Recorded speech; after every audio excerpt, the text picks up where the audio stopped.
Democracy is indeed sometimes a very messy business. So to discuss the situation in Egypt, we'll also get into Syria as well. We're joined now by Christian Whiton, former official with the State Department and principal of DC International Advisory, joining us from LA, I believe, and Colonel Cedric Leighton, U.S. Air Force retired and president of Cedric Leighton Associates. Good to see you both, gentlemen.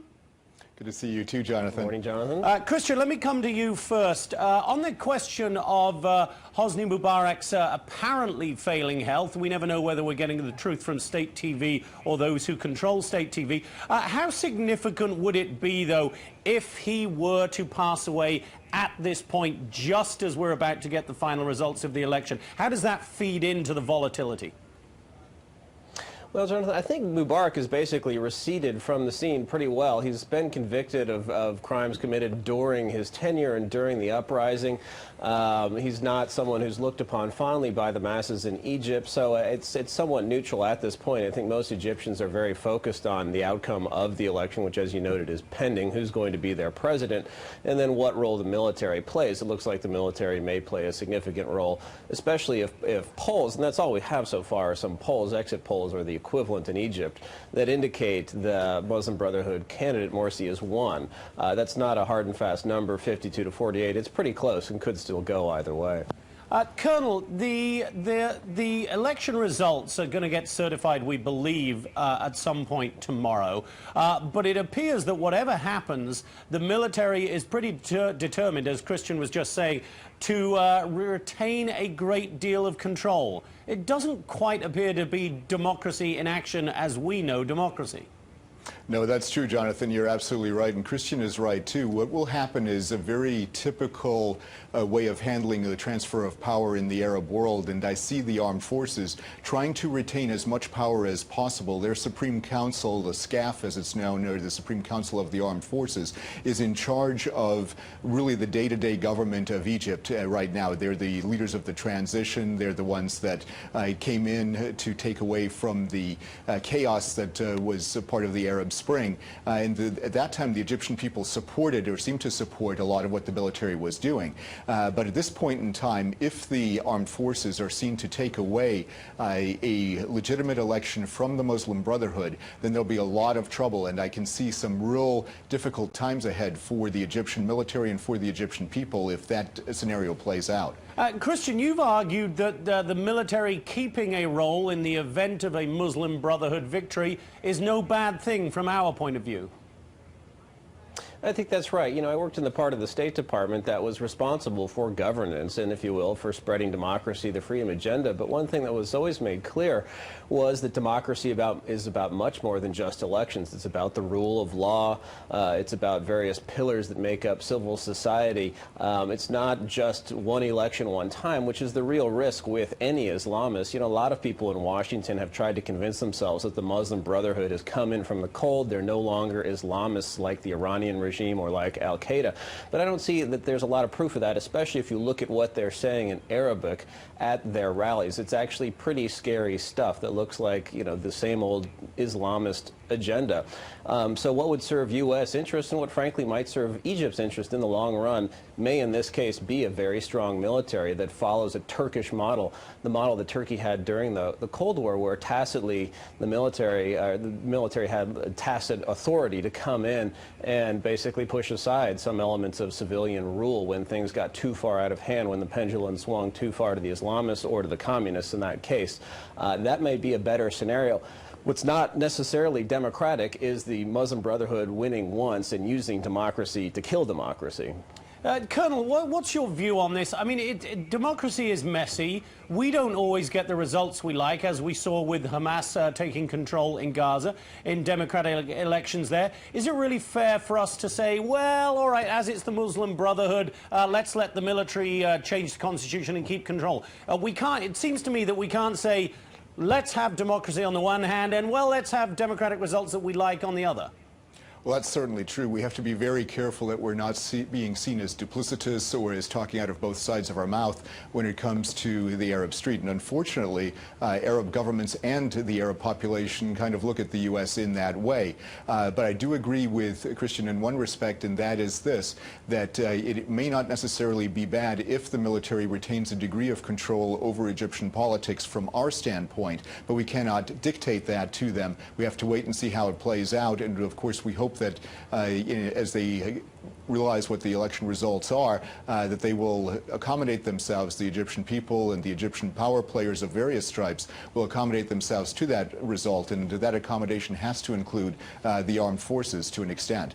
Christian, do we see any real signs that this Muslim Brotherhood candidate, Mohamed Morsi, who may well be the next president of Egypt, is a real radical? And if we don't see those signs, should we be worried anyway? There are signs, and we should be worried. You have to look closely, but he was sitting on the podium on the dais at a speech at a political rally, I believe just last month, where the master of ceremonies was singing a song about, making sure the Jews never get any sleep and about creating a united Arab states with its capital in Jerusalem. And, people in Washington say, oh, that's just them being eccentric. But, this is not a new story. You have people saying soothing, comforting things in English to the Western press, and then if you look at what they're saying to their own people in Arabic, it's a lot scarier. The Muslim Brotherhood knows that people have its number, that people here are concerned about it, people across the West, investors, you name it, tourists, people who keep Egypt's economy going. So they've been saying some soothing things. But these people have wanted power for a long time. They stuck with politics even when it was very dangerous to do so in Mubarak's Egypt. And I think they're going to want some of the goals that they've been striving for these past several decades. Colonel, a broad question if you don't mind, but what would a Muslim Brotherhood victory mean for the region, and what would it mean for Egypt's relations with the United States? Well, it depends. If the worst scenarios play out, and if the gentleman who was talking while Morsi was sitting on the podium, as Christian described, actually takes power or has a key role in the government, then what we have is a very bad scenario where there's a potential that the peace treaty with Israel would be abrogated. You have a situation where the military relationship between the United States and Egypt would be called into question. And if that happens, then we have a very, very difficult time, at least in that portion of the Arab world. The key thing about Egypt is that it's really the cultural center, or one of the main cultural centers of the Arab world. A large portion of Arab television comes from Cairo. There are a lot of things in literature. All of these types of things play a role in influencing not only Egypt, but also in influencing the broader Arab thought process. And if we lose that leverage, if we lose our ability to have contact with that significant portion of the Arab population, then there will be some really difficult times, especially as we try to contain Iran and as we try to work through the Syrian issue. All right, Christian, let's turn to Syria as the Colonel brings it up. At the G20 summit yesterday, there was a brief flicker of hope when the British Prime Minister, David Cameron, was reported by Reuters to have said that President Vladimir Putin of Russia, who, as we all know, has been Syria's greatest supporter, no longer believed that Assad should stay in power. Vladimir Putin himself then appeared to reel that back in. Are we back at square one, or do you think there is some movement on the Russians in terms of accepting a post-Assad Syria? Yeah, I don't think there's any real motion on the Russian side. Think what you may about Vladimir Putin, I don't think very much of him. He's clearly a man who knows his mind. This is a government that promotes its interests, and there's no real combination of sweet talk and charm from President Obama or PM Cameron that's going to change that. This is the second big international event. This is the G20 in Mexico. The last was the G8 in Chicago. That has been stage managed to try to back Russia into abandoning what it thinks is its sort of one and only ally in the Levant, if not the greater Middle East, and it's just not going to happen. Ultimately, Moscow doesn't care about the things we care about democracy, governance, about a government that's brutally killing, literally tens of thousands of its own people. Moscow may prefer that not happen, but it's not going to act against what it thinks is its key interest in this part of the world. Colonel, are the Russians fighting a sort of proxy war over Syria with us in a sort of Cold War style?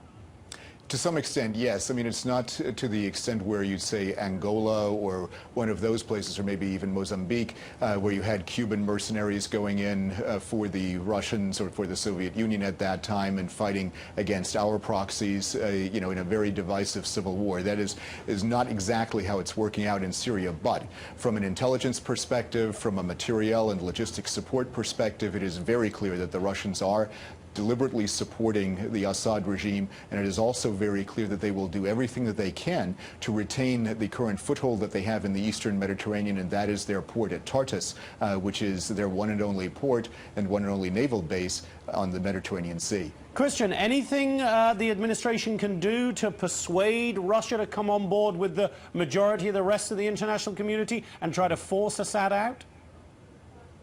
I don't think so. You know, we're sort of running out of things to give to Russia. The START treaty was a giant giveaway. The reset with Russia, which involved the United States betraying Poland and the Czech Republic, those two nations, those two governments had stuck their necks out to host U.S. missile defense sites, interceptors and radars. We got them to agree to that, then yanked the carpet out from under them just to please Russia. That's what the new administration did. So Russia pretty well knows that the Obama administration is wedded to reset and copacetic relations with Russia, regardless of what Russia does. So I don't see anything changing that. Frankly, I think the way we ought to proceed is to change the calculus, to have a strategy that's not dependent on Russia and not dependent by extension on the UN Security Council. All right, gentlemen, I got to wrap it up there. Christian Whiton, former State Department official and principal with DC International Advisory, and Colonel Cedric Leighton, U.S. Air Force retired and president of Cedric Leighton Associates. Great to have your insights from both of you, as always. Thank you, gentlemen. Thank you, Jonathan. Thank you.